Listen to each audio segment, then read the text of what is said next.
Hello, this is Stephanie Lansing with the Watershed Implementation Plan Lecture, Take 6. Hopefully this will work now on Zoom. So what we're going to talk about today is the EPA Watershed Implementation Plans.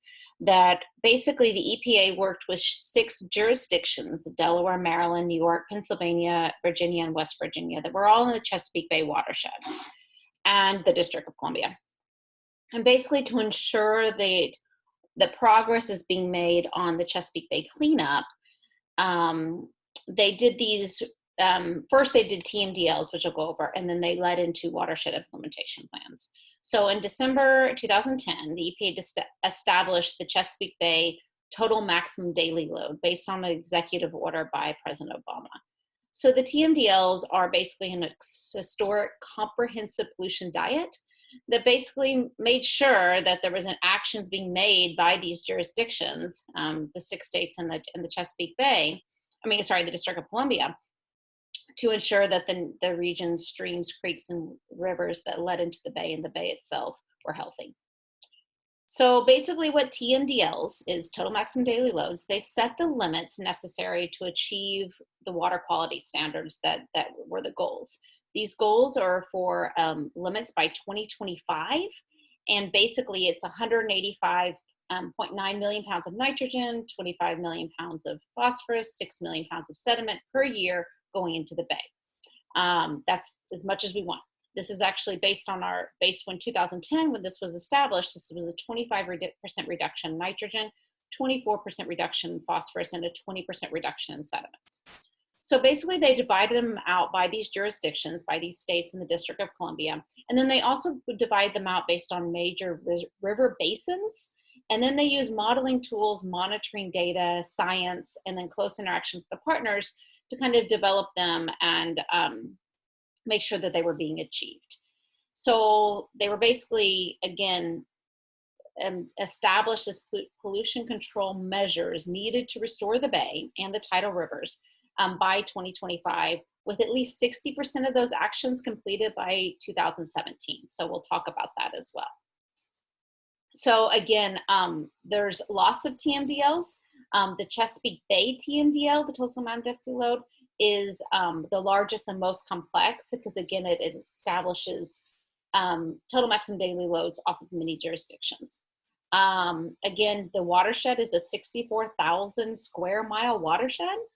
And again, it just focused on 3 things: nitrogen, phosphorus, and sediments.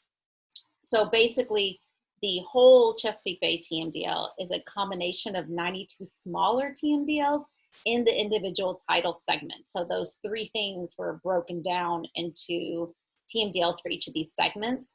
And basically, the idea is if we lower nitrogen, phosphorus, and sediments, that will achieve better water quality standards. And those water quality standards being dissolved oxygen, water clarity, underwater bay grasses, chloroform A, and which is an indicator of algal levels. So that's the results they want to see based on these reductions in nitrogen, phosphorus, and sediments. So what they did is, this is the entire Chesapeake Bay watershed. So here's our entire watershed. And so what they did was they set these TMDLs to meet these standards, and they were informed by these watershed implementation plan draft, but phase 1s, which we'll talk about. Then you develop these 2-year milestones and implement the programs to install control. And then there's, again, yearly assessments and federal action if necessary. Then they use monitoring data and the latest science into their strategies. And then the idea is that now they're developing these Watershed 3 plans with the goal that by the Watershed 3 plans implementation in 2025, that they will have reached the total goals of the Chesapeake TMDLs. So again, they divide this into these 72 different segments. So these are all of the segments of the watershed. So the first thing that was done was there was these draft watershed implementation plans. They were submitted by these 6 bay states in the District of Columbia in September 2010, but they weren't enough, basically. They didn't really reduce the amount needed for to really make a difference. So what they said is, okay, thanks for these draft plans, but now we're going to actually create this TMDL that you have to follow, and it's going to be more prescriptive of the exact amount of phosphorus, nitrogen, and sediments that needs to be reduced.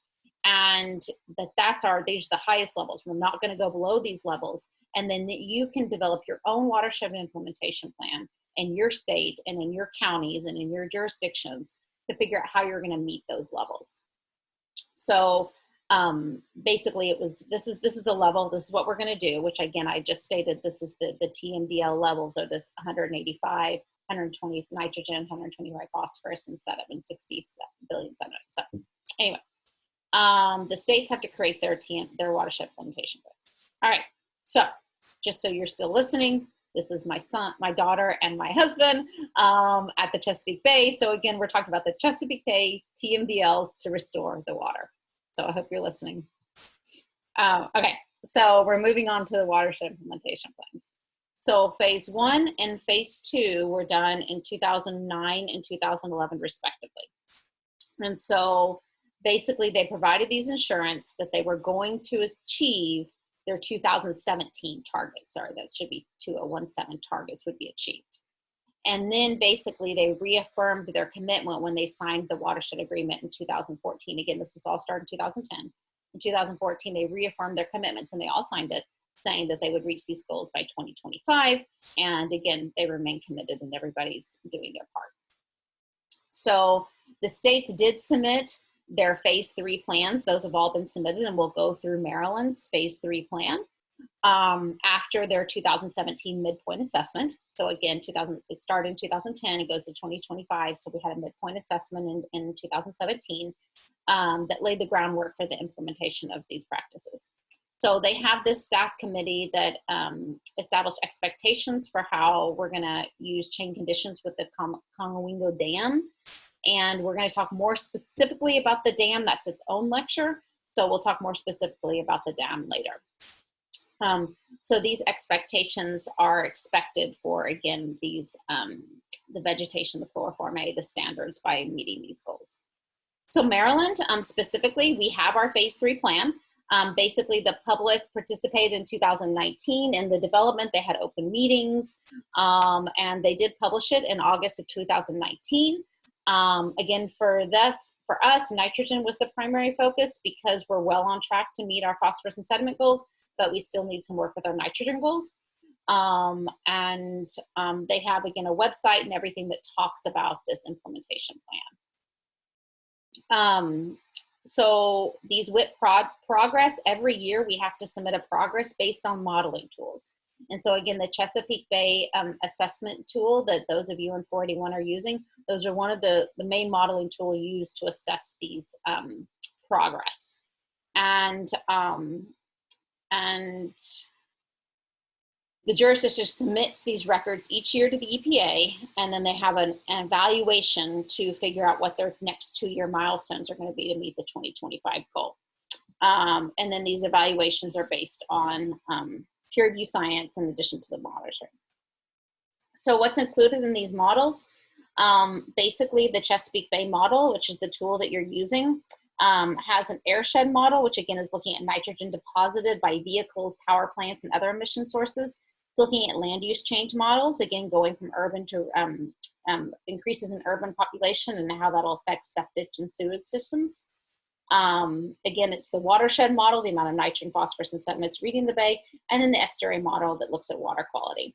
And so basically they put all of this together, and it's put into this phase 6 CAST model, which is what you're going to be using, which then predicts how different BMP, best management practices, can be implemented to try to reduce nitrogen, phosphorus, and sediment and increase dissolved oxygen and water quality in the Chesapeake Bay. So for Maryland, we're currently on track to meet our restoration goals. But again, in the future, climate change and Conowingo Dam infill need to be considered. So specifically, where we are today, Maryland says, we're committed to updating information based on climate change, which isn't really put into our phase 3 now, but the idea is that we're going to start incorporating that to make sure we meet our 2025 goals. And so when we do our 2022 to 2023 upgrade to our watershed implementation plan, we're going to include this new climate change information. And then we've developed a Conowingo watershed implementation plan, the separate one just for the dam. Unfortunately, I can't share it right now. It's not ready yet. So they had actually, their next meeting is scheduled for April 10th, where they were supposed to submit a draft plan that was going to be reviewed at the April 10th meeting. Again, that is now on hold at this point. So they're moving forward. I haven't seen the draft plan yet because it hasn't been released at this time. So if we look at Maryland's watershed implementation plan, where Maryland is that we basically have some major watersheds. The Potomac watershed, which we'll talk about, again, is one of our large ones. We have the Patuxent, the Western Shore, the Susquehanna, and then the Eastern Shore. So those are our major watersheds in Maryland. And then those are broken up into minor watersheds. We have 53 tidal sub-watersheds that all drain into the Chesapeake Bay. So each of those large watersheds goes into one of these 53 watersheds. So where we are for Maryland is that if we look at our total load in 2017, which is our midpoint of this plan, we have, again, agriculture, natural sources, septic, stormwater, and wastewater inputs for in 2017. Here's where our phase 3 goals are, and so that we can reach our target of 45.8. So this is our implementation plan that we're just now starting to do, which is the phase 3 WIP. And same thing with phosphorus, but natural is a much larger part of phosphorus. Again, we have agriculture, stormwater, and wastewater. And again, here's our goals for phase 3, which will help us meet our target. But again, you can see we've actually already pretty much met our target for phosphorus, which is why for Maryland, we're concentrating on the nitrogen component. So if we look specifically for our phase 3 targets, a lot of those major basins that I showed you, the largest part of that is coming from the Eastern Shore. Again, we showed you those Eastern Shore of Maryland, as well as the Potomac, which again went all over the west down into the DC area where the Potomac River goes. And so that's where we have our largest sources of nitrogen and phosphorus. And so we're trying to, this is our target where we want it to be so that we can get to that 45 and that 3.68. These are our target sources. We know that they're still going to come from these two sources, but we want to reduce to these levels. So where we are in terms of, this is statewide, again, the statewide values. So in agriculture in 2014, we had 22 million pounds of nitrogen per year. And the goal is to reduce that to 17, which is a 20% decrease. With wastewater, we had about 11 million pounds of nitrogen per year. And we would like to reduce that by 41% to 6.6 million pounds. So again, that we can meet our watershed goals for nitrogen. For phosphorus, it's going to come from various areas. Specifically, you saw that the natural was the largest, but again, hopefully we'll reduce it by some, but the idea is that it's still going to be the largest, even if we implement phase 3. So we have to concentrate on these smaller reductions in agriculture, for example, a 26% reduction, again, going from 0.65 to 0.47 million pounds of phosphorus per year, and then coming from wastewater, a 24% reduction. Hopefully get our 12% reduction that we need to our total reduction that we need to meet our watershed implementation plan. And then finally with sediments, again, our largest sources being from agriculture and from stormwater being the very largest source. And we want to reduce stormwater by 11%, but reduce agriculture by 74%, so that we have a total reduction of about 4%, which is all we need to meet our goals. Again, nitrogen being the one that we're furthest away from meeting. So what are the core strategies? So in case you can't see the top of the screen, it says the core phase 3 strategies is for the state of Maryland.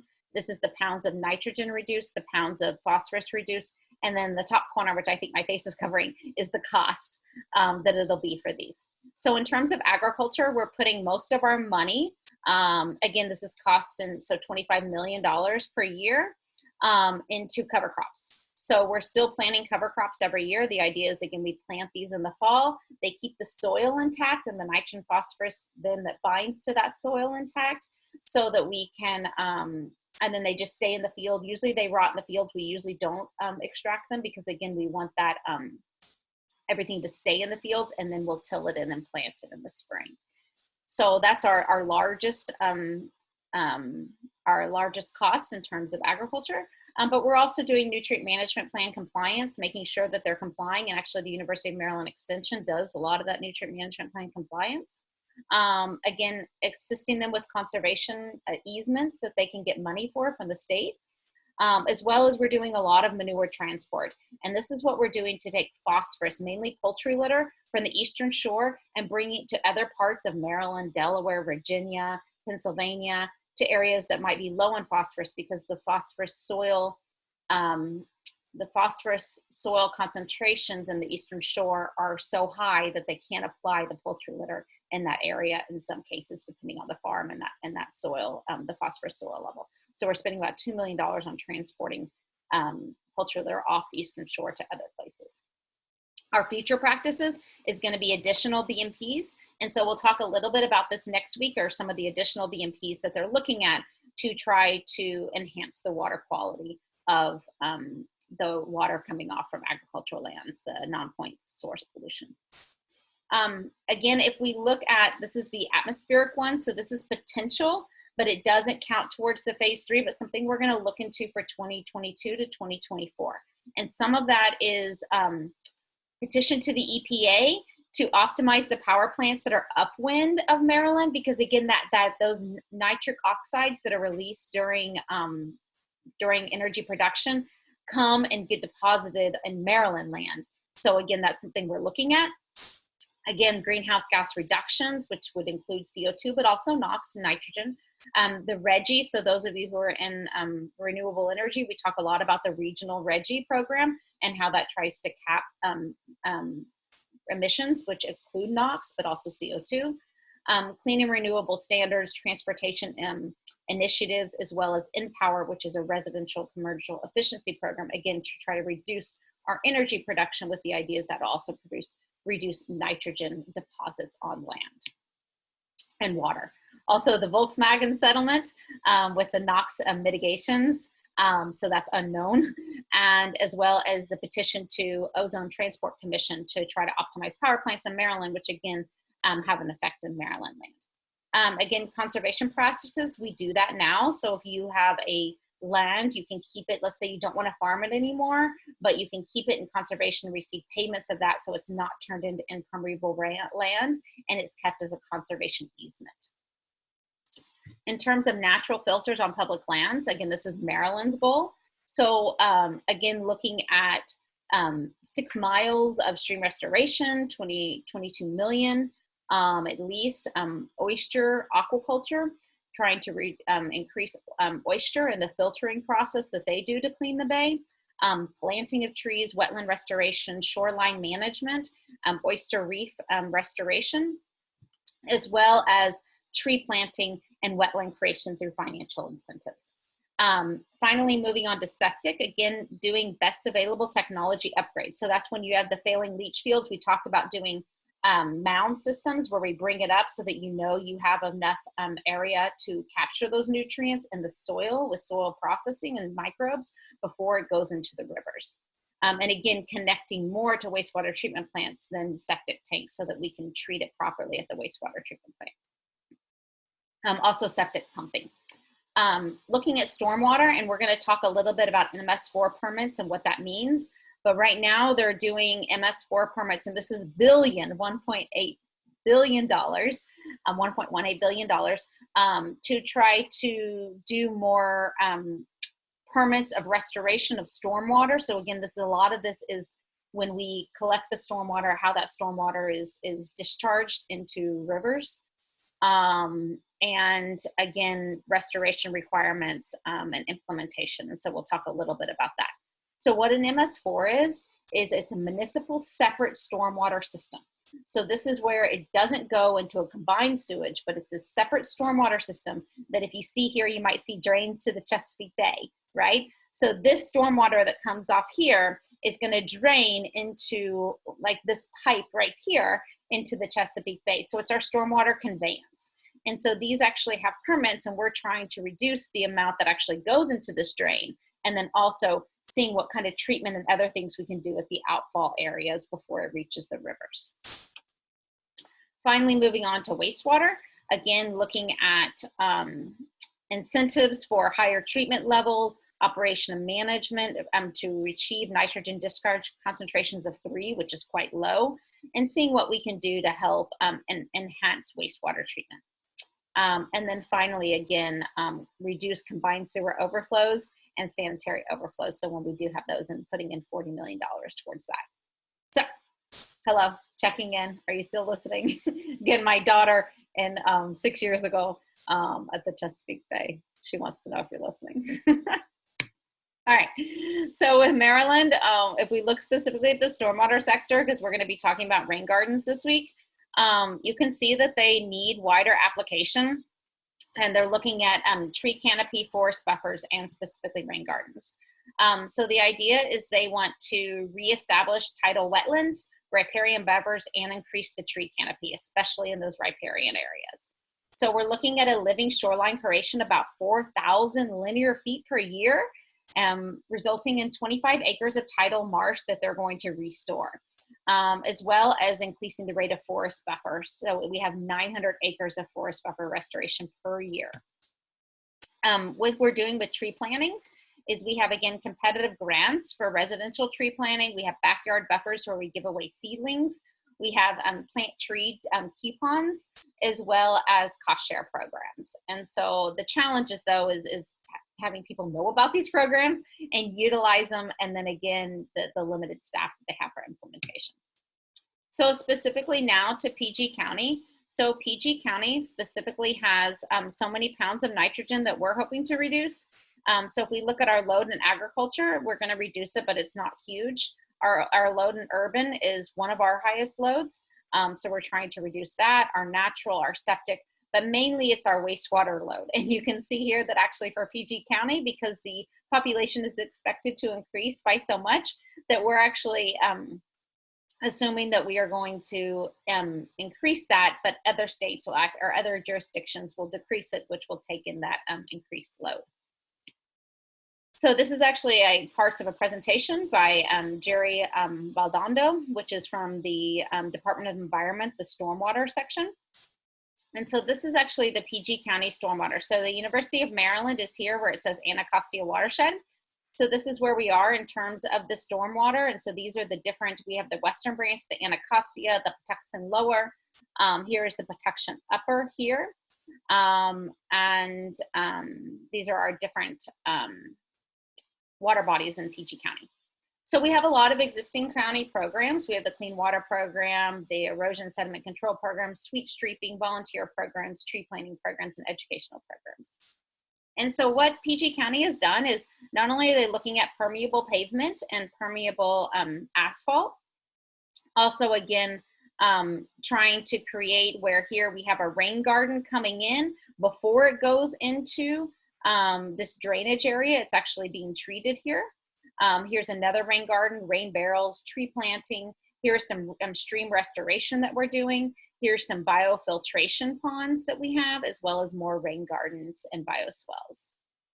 So the idea is to keep effective current, again, best management practices with the Clean Water Partnership, with the Rain Check program, and with Alternative Compliance program. This is, again, PG County.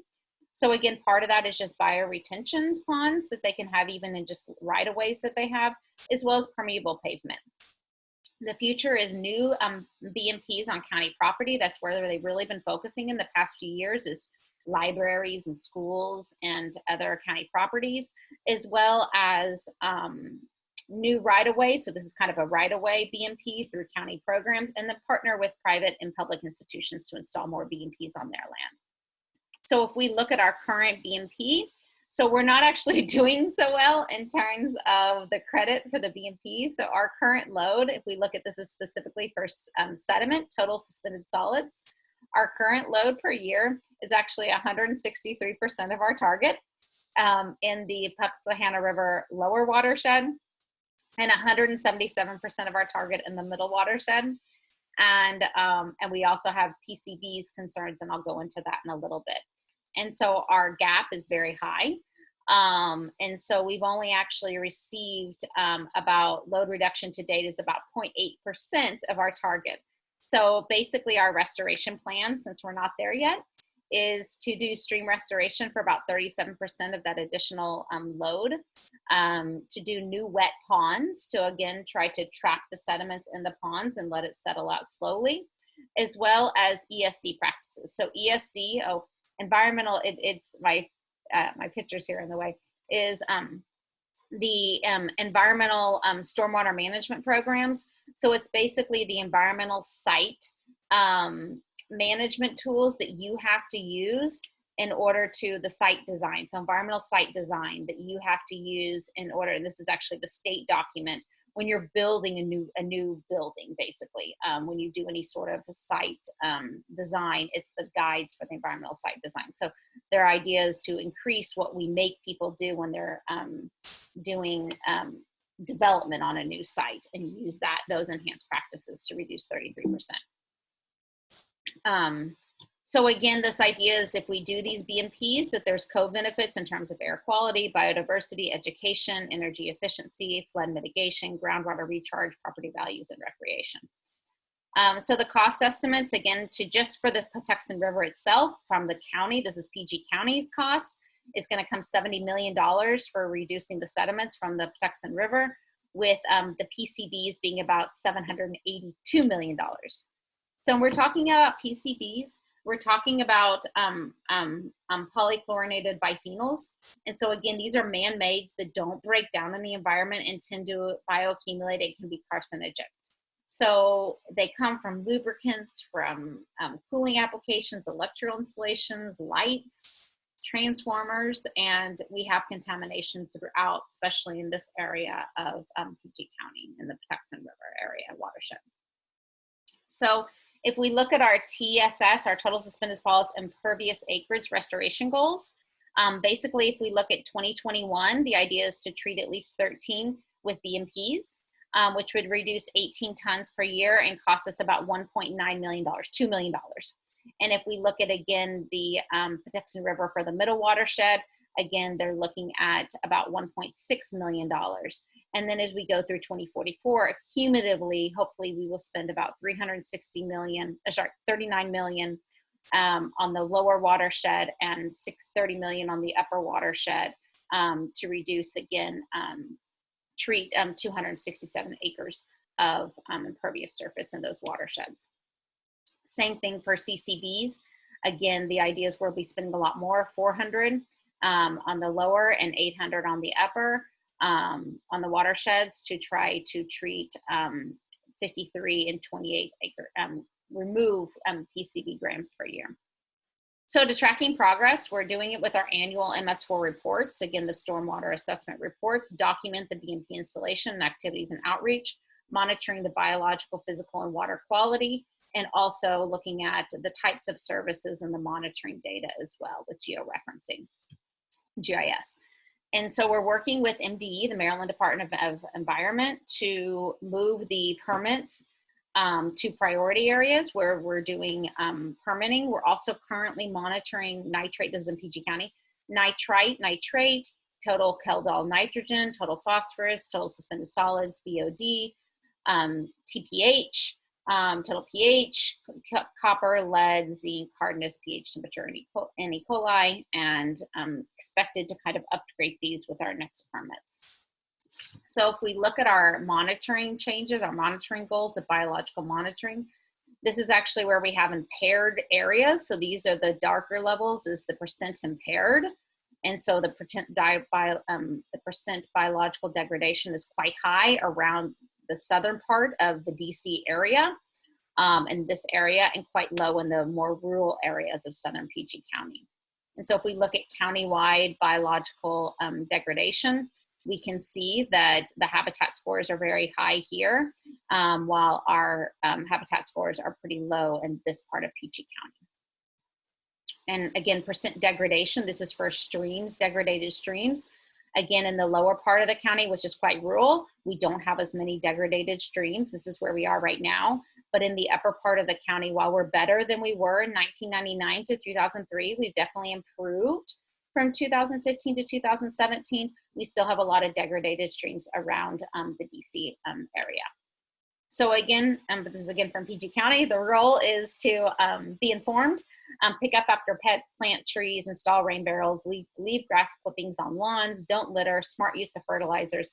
And then again, they promoting this county click, which is where you can report instances very easily of things that aren't being done correctly. Again, Department of Energy has updates on Instagram, the Facebook, with the PG County Department of Environment, DOE, as well as they have, different tree grants programs, rain check programs, barrel programs, and they also have meetings that they want you to stay informed in. So that is the lecture for today. Thank you very much, and we will have a discussion about it during our class time. So I'm going to end meeting.